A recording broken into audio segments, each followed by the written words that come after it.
when your life is placed in danger, whether as a civilian or a police, you have the right to defend.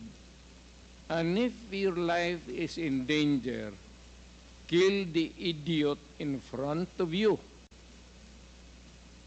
or you will die as an idiot. At yung kriminal, malayang must have the satisfaction of doing his thing. Okay. Yun po ba, as a lawyer, yun po yung inyong alam tungkol doon sa elements ng self-defense?